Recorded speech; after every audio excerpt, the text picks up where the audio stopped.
I've been in prison 21 years. I was arrested at the age of 21 and sentenced to life without for the murder of Mr. Castillo. My whole life I've been trying to prove myself, right?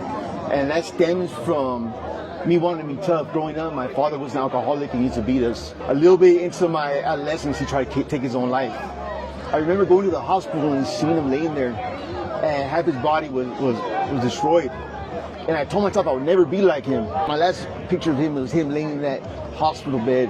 He was missing an eye, and I was ashamed of that. And so I carried that within me wherever I went.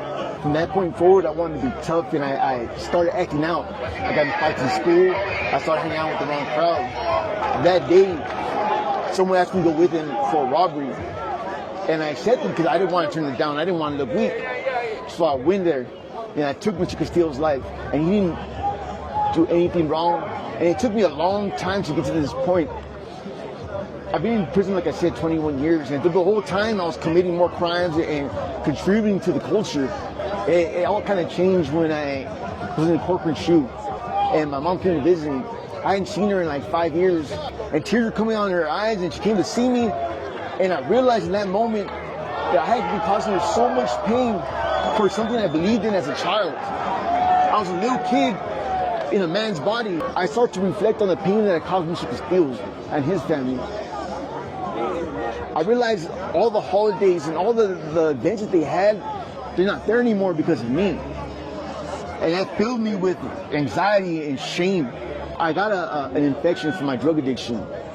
And because of that infection, I lost the ability to move my legs. I was at like the rock bottom of my life. It took me almost a year to be able to move my legs again. And that shame of having tubes hanging out of me, I couldn't use the restroom on my own. That was the final point. I knew that I couldn't live like this anymore. So I came out and I joined the Pause for Life program where we help dogs. And it's crazy because in the Pause for Life program, a lot of the dogs, they come in and they're aggressive or they're afraid and they act out. And it's because of the trauma that they had. They're snapping at you, they're growling at you because they want to show that they're tough, to walk around real tough, you know? But really they just want to be loved and be held and be supported, right?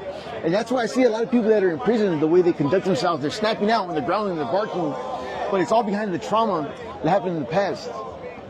Ever since I joined the Pause for Life program, I really let the change take over. But really what I want to do is help other people.